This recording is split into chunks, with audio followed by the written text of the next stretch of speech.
Hey everybody, Edo here, and this is Fossilis by Kids Table Board Games, and I actually backed this on Kickstarter. This is the deluxe edition, and for the most part, it's similar to the retail edition, except instead of normal plaster, which is instead of cubes, you get these plaster bandages, and instead of first player token being this skull, you get the amber. And then, like, you get a whole ton of small mini expansions. I don't know how many of these come in the main game or not, or you add them, or you can buy them separately. I don't know. I didn't play any of these, so, you know, I can't tell you exactly. And I think a couple of these Nautilus shells, or whatever they are specifically, whatever kind of shells or, you know, microbes or whatever, I think those are just tokens. It's that kind of thing. There may be a couple other minor details, but it's really not the focus of the game. But, you know, the collector's edition did amp up a lot of stuff. Before going, you know, this isn't about the retail version, but just in terms of this, it sort of gets to that point where it's a little ridiculous. Like, you get this box, you got all these different card packs in it. They come with different things, but they're mixed with the other things. Like, I found this is starting to get into the way of, like, my unboxing and engagement experience. Also, little details. It does come with a nice, like, what's the difference sheet. But the rule book has all of the plaster as cubes, as does all the componentry. So if you have the collector's edition, it can be a little confusing at times. I mean, there were a number of times like, what's the cubes? Oh, it's the plaster. But it's not a problem with the retail edition. But I felt it bothered me enough that I wanted to mention it. Okay. If you don't know, I run Pencil First Games, and I've made a bunch of games. It's these ones behind me.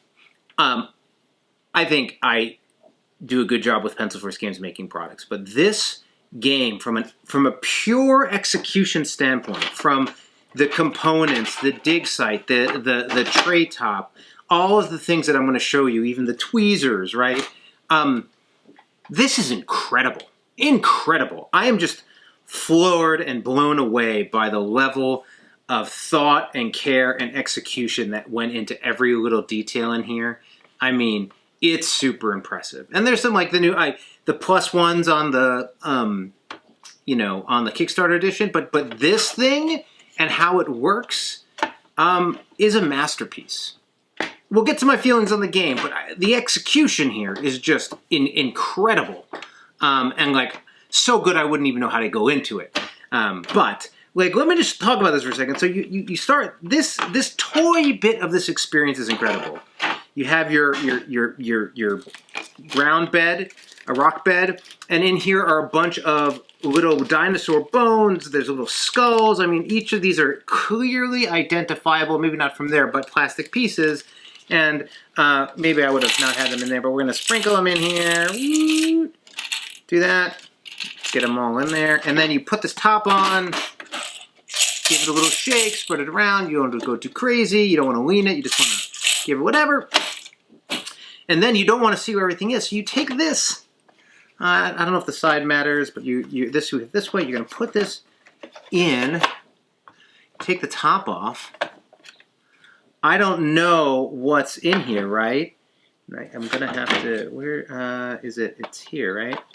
Right, okay, I'll get to this in a second. And then you start layering your pieces, and it has some things about where you can and can't put pieces. You're putting these tiles. The tiles have resources on them, and there's a couple pretty simple placement rules here, which I'm not gonna worry about, but you certainly do want all of the rewards you get from the different layers to be face down. There are different difficulties of material. There's sand, clay, and stone. Sand being the tan, stone being the gray, and clay in the middle in the red. Again, there are a few relatively quick setup instructions in terms of, like, put these on these tiles. Make sure there's one on this and this. Don't put you know, a stone on top of a stone. That kind of thing. I'm not going to worry about that for the moment. And, like, I could have had this all set up, so I apologize for the time here, but I wanted to, you can't have anyone on the corner because people are going to start on the corners, at least in a 4-player game, but I wanted people to just see this experience. So again, there was a couple rules I didn't follow, but you're going to ultimately have all of this stuff here. you then are going to take this, you know, tool/info sheet. You're going to place it here. Wait, no, you're going to place it. We can do this right. Place it here, and then you're going to go do. And now it's set up, and then this is a skill icon, item, event card, and score track, which you'll place down on the table. That is amazing for a board game. Like, you know, there's toys that do crazy things, but that's amazing. And so basically, what's the game, Ed? Well, the game is you do the setup, and you all chuckle and have fun doing this part.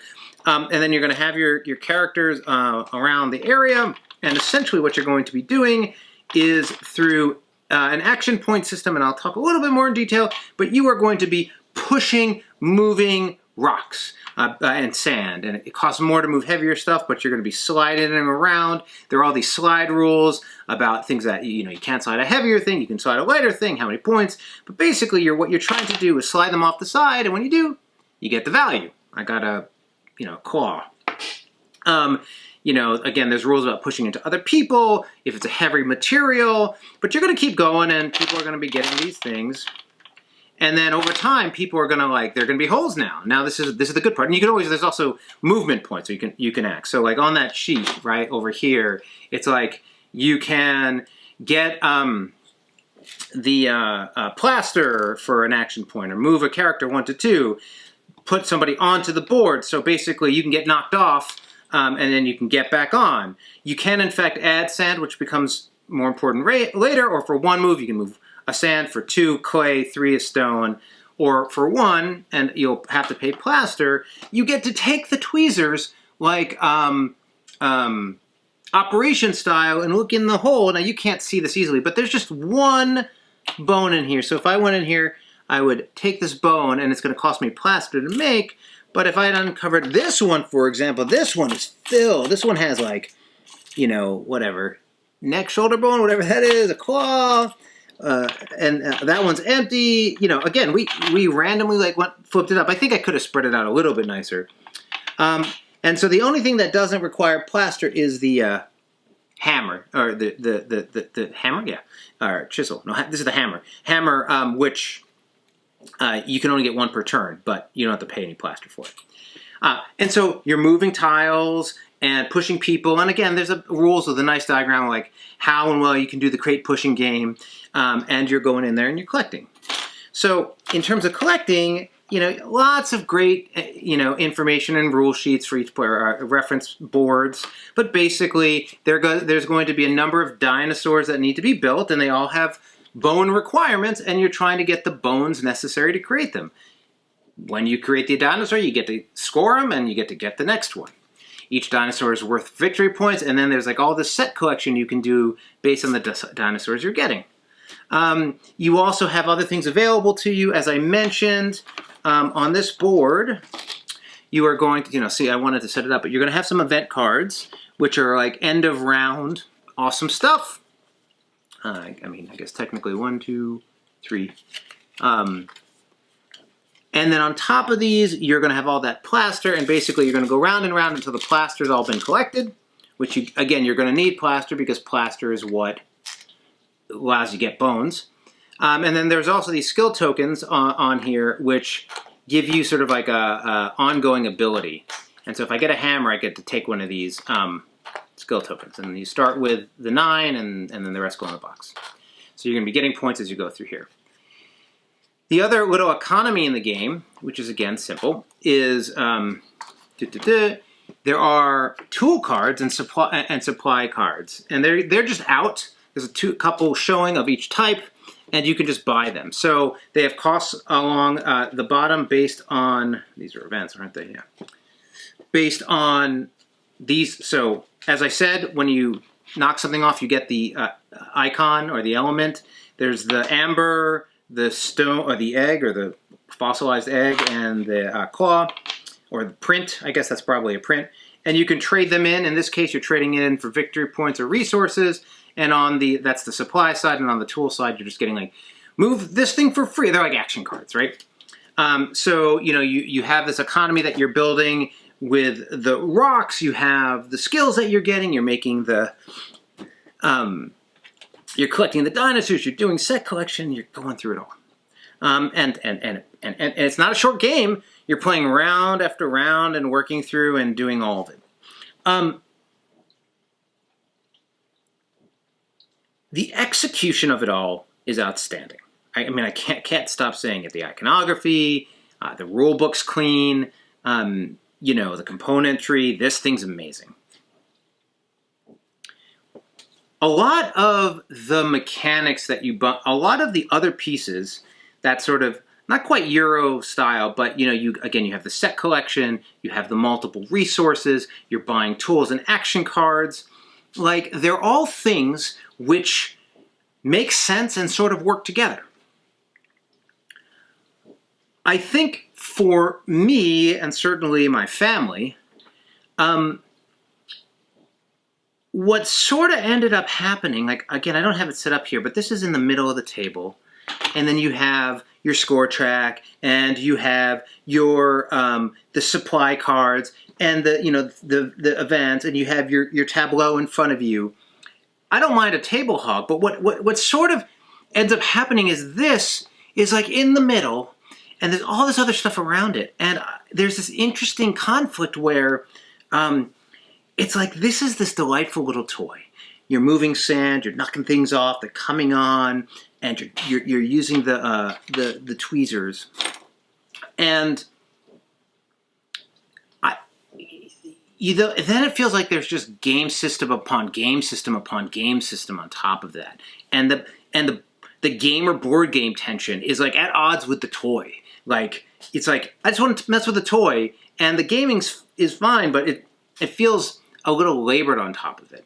And it's really interesting. This is true for kids' table board games, but they have this note here which says, playing with young kids, and they like the tool cards with this, the tool cards with that.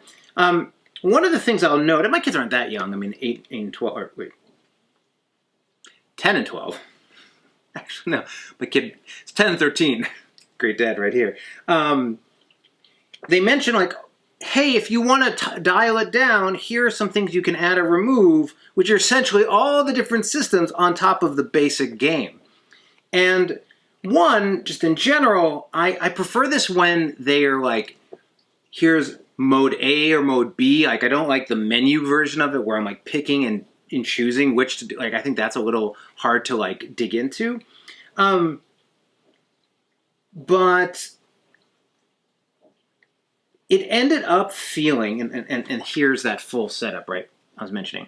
It ended up feeling like just too much.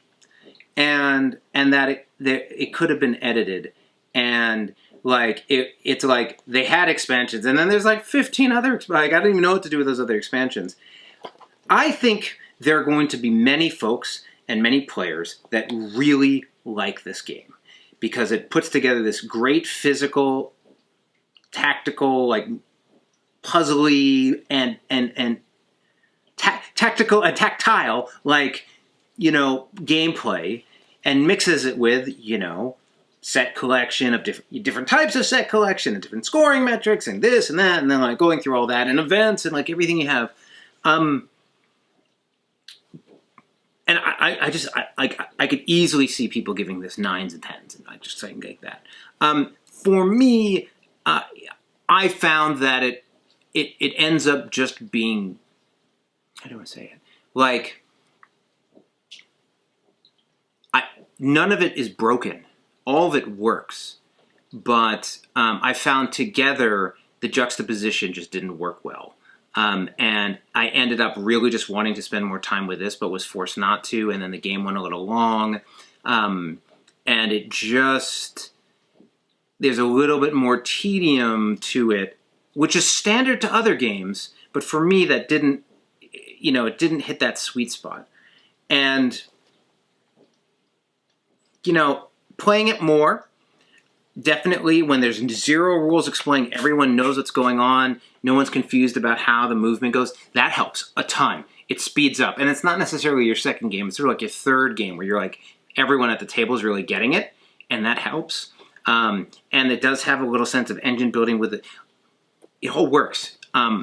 It just ends up, I think, for my personal tastes, there was a different execution of this with a little bit less all in and more close around this that I think would have been hit my sweet spot and the sweet spot for the table. I really can't knock the game otherwise. I think lots of people are going to like it, and I look at this as a high mark in terms of board game execution that I would look to, like, when I'm going to be like, how can I do this wild thing? It'd be like, it's not going to be as wild as what they did, so go and do it, because they've proven this is possible. So, like, for that, it's amazing. But anyway, this is Fossilis. Hey everybody, Edo here, and thanks for watching Gaming with Edo. Reviews over here on this playlist, League and Insider videos over here on this one. Subscribe, share, all that good stuff. But most importantly, play some great games. Thanks.